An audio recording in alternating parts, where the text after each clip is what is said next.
HeArt space is a collection of people that are concerned about overdose in Victoria and are interested in thinking through some of these ideas with art. To put on an art show about this topic, about overdose, about the fact that we have lost so many people in this community, young and old, and we want to speak about it, we want to create art about it, we want to honor those artists. So we're looking for artists specifically. We're looking for friends and family who have art from people that have died of overdose so that we can honor those folks. For people who have already created art or want to make art for this project, to say, my friend, my brother, my sister, this person that I worked with. Besides, if you're not an artist or you don't have access to art, we're definitely looking for donations of food for the events that we're going to have there, cash itself so that we can help support the facilitators that are coming and do workshop, and elders that we hope to have in this space to make sure that it's a safe and wonderful place for people to be in. People could do anything else that they want to that they think that would be helpful for the space, including we're searching for a group of people that will actually hold space there so that we can have the place open and that people can come in and know that there's someone there who understands a little bit about the issue, who's willing to just be there with them while they're experiencing this artwork that's on there. So we're going to be open the month of October. We're moving in October 1st, and we're going to spend that first week gathering all of our pieces and making sure that they go up in a good way so that we really honor the people that have decided to be a part of this project. And on October 10th, we're going to have a big art opening that anyone is welcome to. And then throughout the rest of the month, we're going to have workshops. There's going to be an amazing mask making workshop with Lindsay Delarond on the Thursdays. We're going to have a song circle. We're going to have open studios on Saturday afternoons. So anybody in the community can just come by and check the place out. We'll have hours probably in the afternoons and evenings for the whole month, at least 20 hours a week. So this space is for many people, I think. I really hope that wander past and learn something that with this idea of changing hearts and minds.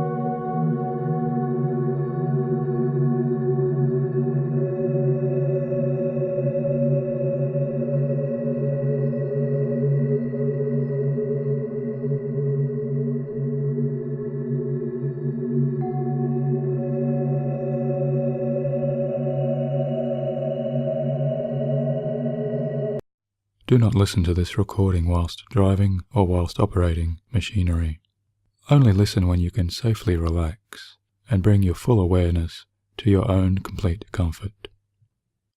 Well, it's like this gift that was brought to me about a week ago.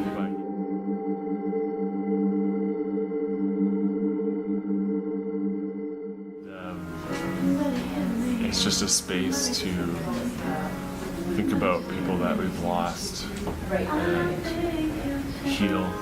And this was Joel's puppet he had with him, and it was in his car. And he always had it with him, and he's done so many weird performances with him.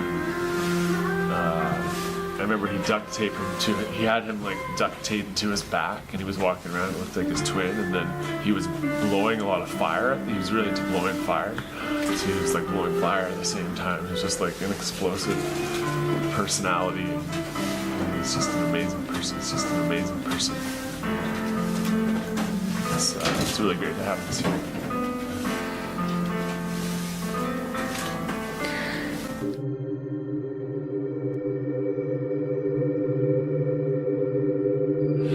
It's like stripping this, like, the fun is like this worm, and like the grief is like this big, like,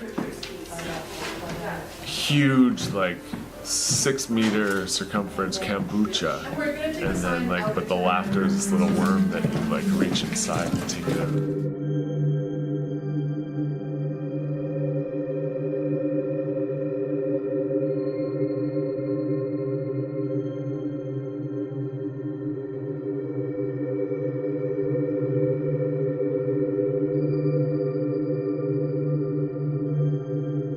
Believe in that.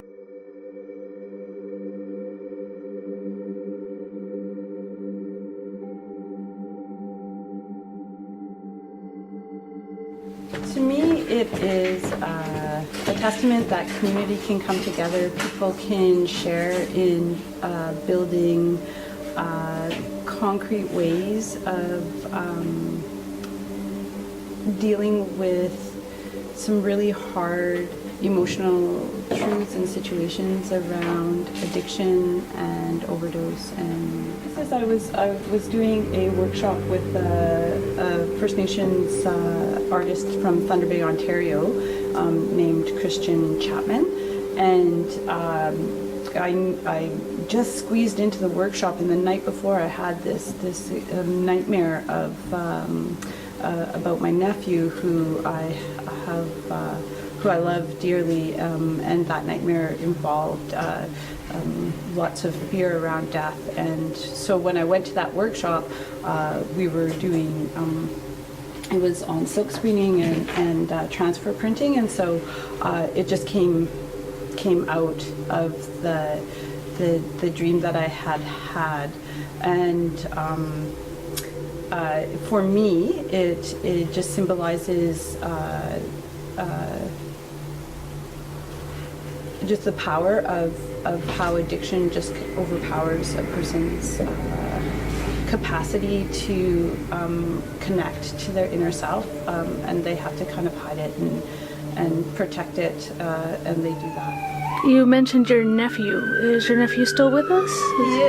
He is still with us, and he's joyously two years clean, and that came from his hard work, and lots of finally helped him off the streets was getting some stable housing. I'm just so grateful for this space, and I think I'm really excited about all the different workshops that are being presented, and that it's just going to be a real rich emotional experience, and I hope everyone protects their hearts and are safe.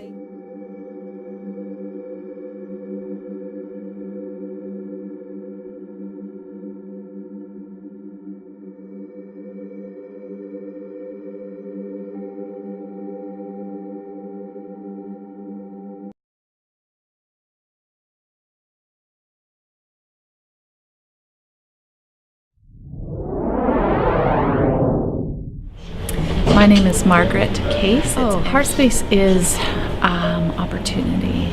I think it's, as a professional, I think it's a good space that could be used by organizations just to come and meet and be in a positive place. First of all, it empowers the people who make the art.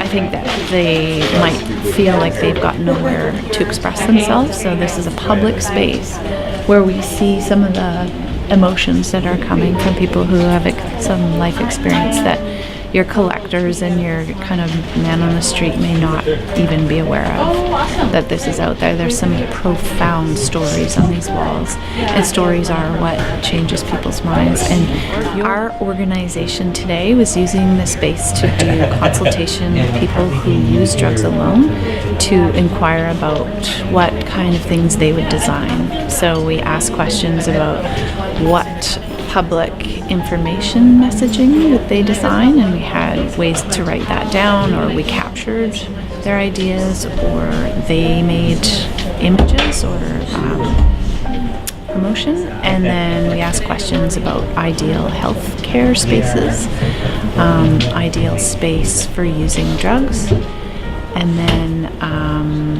I can never remember the fourth one. Oh, technology. We asked what ideal technology would help you to stay safe around using drugs. So it was a process of open inquiry, and the space fit that very well because people felt comfortable, and it was kind of a creative area, and our markers and boards and paint and all that stuff fit right in. So it was a good space for our use for the day. It was great. Your work can help us in the overdose reduction by bringing the humanity to the public so that the public can have an attitude change and reduce their stigma around people who use drugs, so that they can understand the trauma and life experiences that happen before someone takes that step to use drugs to help their pain. So I think it's a really good conduit to the community and to draw attention to the topic, especially in like sleepy communities like Oak Bay who don't think about some of the other struggles that other people in our society have. As an artist, I think it's a cool place for people to bring their work and have a place to express their feelings about trauma and healing and overdose crisis and a lot of things that are hard to talk about. So it provides an opening for people to kind of start conversations or bring their expression of their experience into the space. Because I will stop regularly at galleries to see what is out there, sort of the collectors to come and have a look. And then it doesn't matter whether they buy or any of that stuff, it just gets the awareness up and raises the profile of the organization. Anything on the walls that drew my interest, like what's going on the walls and who put this stuff up and what's the story behind it. So I think the very fine text stories actually draws people to find out more if they have the time. I know that you've got Dharma pump docents, and I think having a guide through this space would be helpful because it also feels casual, like it's not one of those formal, fancy art spaces that is intimidating. It feels kind of like it's normal people here, you're welcome here, and come on in, it's good.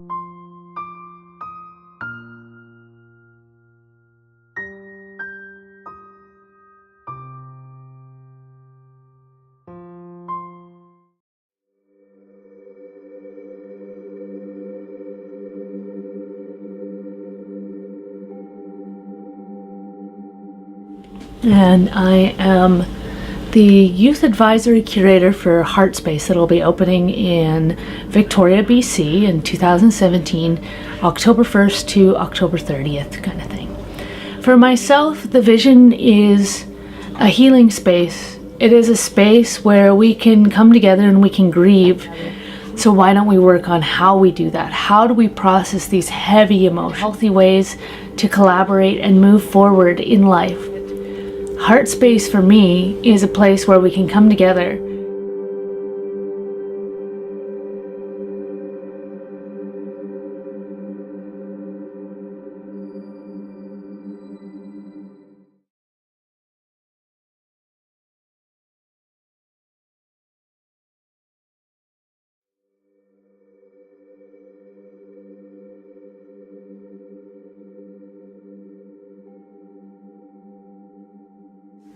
So what is HeArt Space? It seems like a really wonderful place for people of many backgrounds to come together and share the common experience of grieving and being able to share their experience. Well, I know that one of the kind of desires of the space is to create a place for friends and family to feel safe to grieve and share stories about their loved ones. Yeah, it's been really powerful for just to be in this space and hear what people come to it with. Yeah. Well, I feel like art can really be a great way of processing a lot of difficulty, and I think it's really important to be able to express. My research in the context of galleries and museums, and my own research focuses on working with difficult histories in the context of a gallery space. So often it seems like in these, I guess like a time of crisis, it's hard to ever have the chance to get things off your shoulders and process, I'm sure, and so I hope that people coming here are able to do whatever they need to in the space. The transformation of this space into what it's become is something that is of great interest to me. The work that art can do, galleries can do, the process of just letting people share their stories onto a label. I guess one thing about the practice of calligraphy for me is it allows you to kind of meditate on every single word. And so even though I didn't write these the meaning of these words myself, the ability to spend time reflecting on them, is a really nice thing, and I hope that others are able to as well as they pass by here.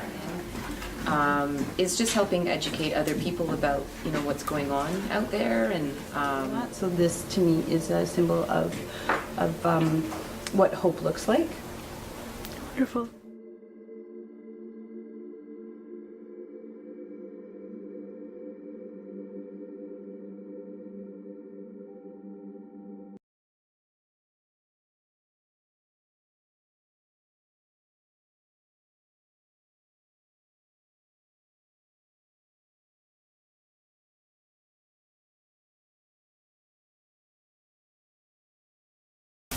My hope would be that someone who doesn't necessarily have an understanding of what's going on with the overdose crisis could wander in here and maybe gain some understanding. HeArt Space is open at 821 4th Street, Monday to Saturday from noon till 6 p.m. HeArt Space is a way to help honor the memories of the people that we've lost as a community. It's a place where we can come together and hopefully work on some healing and maybe find people who understand our own grief. The reason I've got it in HeArt Space is because on the back of the vest there are patches for funerals that I've gone to, and the 3 that are specifically on this one were all overdose deaths, and people that I cared about quite. I've got their patches with me everywhere I go, and it kind of feels like they've got my back. So I think the people that are volunteering here are going to have a pretty healthy understanding of what has been going on in the community, and can speak probably from their own experiences as well as direct someone to someone who could give them more insight. Come down to 821 4th Street and walk by. We've got a list of events in the window posted, or they could email marians@uvic.ca. Keeping that in. I don't like being Is there anything else you'd like to say? No.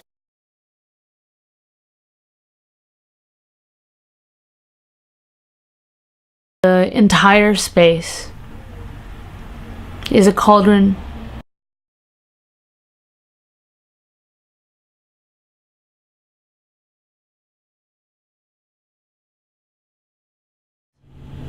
And you are invited to take a pen and write your loved one's name on the bird, or a message to them, and place it in the boughs of Yggdrasil. So when you write on the birds, you are writing to them who are sitting in the upper realm, waiting to be reincarnated. The birds will be burnt after, so that your words and messages will go up to them. Those that need a bit of assistance can come through.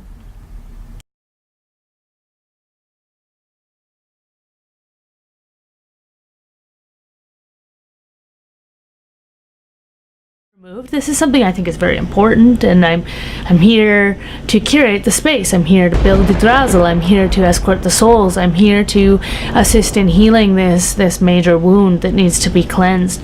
And in those moments, that's all my task was. That's all my task was. And my own clay of my earth wasn't at the surface at all. And it actually passed my mind thinking, I don't even have anybody. There's nobody even that I knew that I passed. It was very interesting. And then as days went in of installing Yggdrasil, the tree that is central in the room, day 2, I was like, oh wait, this beautiful bust I have in my house that I look at every day, that was a piece of art that was created in mourning over somebody that was lost to an opiate overdose. And I brought it in, and it rocked me. It rocked me for 2 days, and I didn't really expect that. I didn't expect that. You know, it was important to realize how much sits there if I were to go to it. And what the people that were also bringing in artwork that had lost a loved one quite some time ago maybe experiencing, or people that have lost someone very recently are experiencing. So it was a very good reminder of the intensity of the bringing in a piece of artwork that has that much emotional attachment to it, you know. And in those moments thinking about how grateful for the docents that were receiving the art, the volunteers that were receiving the art and receiving the stories, and how grateful I was that I wasn't doing that task, and that my task was to curate the space. And it was beautifully managed. All aspects of the space had been organized and beautifully managed. And so I to Anubis, who shall sniff out all the missing ones. None shall be hidden nor forgotten.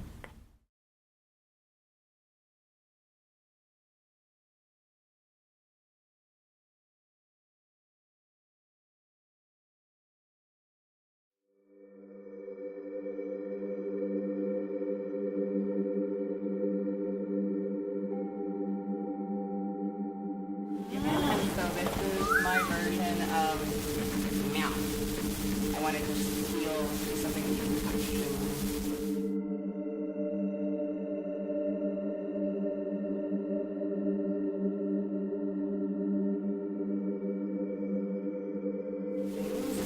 I think that art space to me is a place that I can give a little bit to a community that I care about immensely. Help bring awareness in a different way about an epidemic that has killed many, many people that I cared about.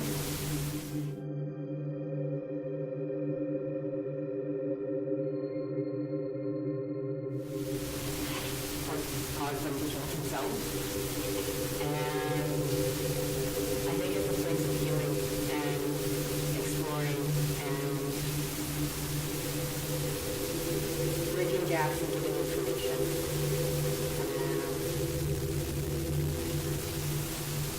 I think it's really important that we speak about this and understand. I thought I was making an altar. I recently found out I'm making a photo booth. Test.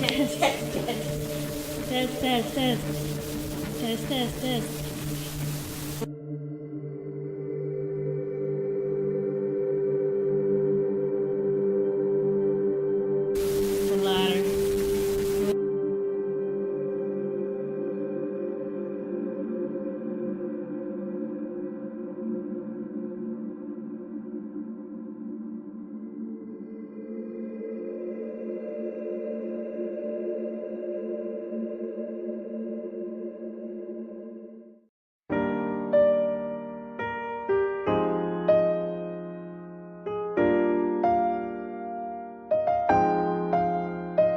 I'm Marie Metaphor Spashed. Engaging with HeArt was a really interesting process for me. It was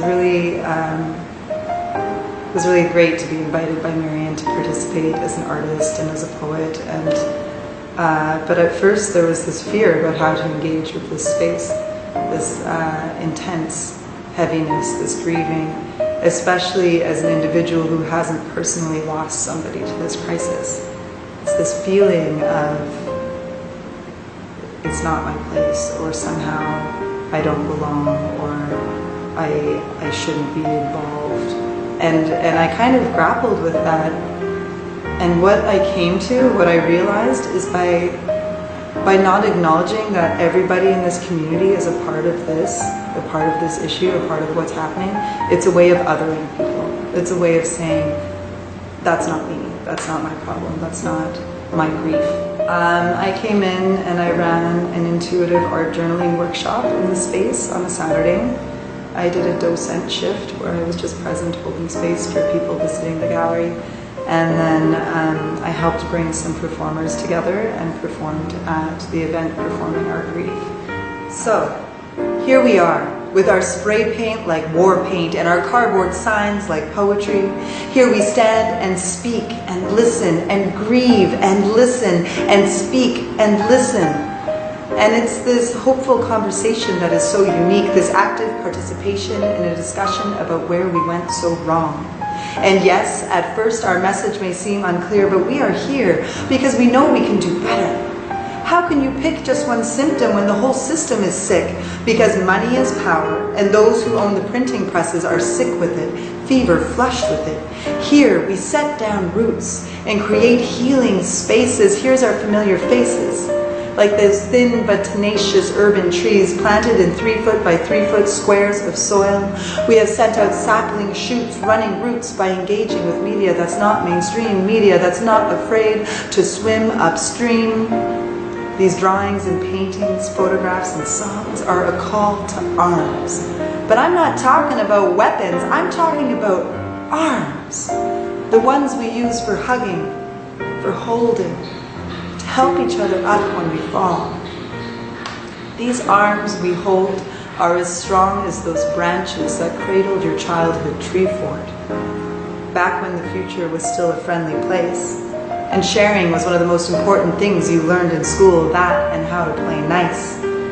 When you knew every police officer was your friend, a public servant who was there to protect you, not there to arrest you for the heinous crime of self-medication, of homelessness, of peaceful assembly. I mean, after all, the officer who patrolled Sesame Street was named Officer Friendly. Friendly. You know, they really should be. But for those in power, it seems their values have been misplaced. And that peaceful kid's hopes for a better world earn her pepper spray to the face. When did the lawmakers get sold off to the highest bidder? Isn't it about time we reconsider the equation that's carved into those door frames and park benches that have become reluctant homes? It's printed on our palms and on the paper in our wallets. This equation grows exponentially, but it starts with he who has the money makes the power, makes the money, has the power, has the money, makes the power, makes the money, has the power. But I believe that even those on top must want to do better, because we've all seen this better world. Back when we were up in that tree, embraced by those branches like arms, contemplating leaves and bugs and spaceships, and the hopeful riddle of what we would be when we grew up. Given enough time and pressure, growing roots can buckle asphalt and split sidewalk stones. So our branches are reaching ever upward, and our branches are reaching for each other, because we all know a forest will survive windstorms that lone trees cannot. And yes, we know a storm is coming, but for many it is already here. A person merely has to look up to see the weather when they don't have the privilege of a roof over their head. So here we are, with our acrylic paint like war paint, and our cardboard signs like poetry. Here we create space in our hearts. Here we listen. Oh, there's a lot of successes. A lot of successes. The processing and creating a space where it's okay to grieve allows people to work through it instead of just carrying it inside, and I saw a lot of letting go. It was a very rich personal journey for me too. Thanks, Mary.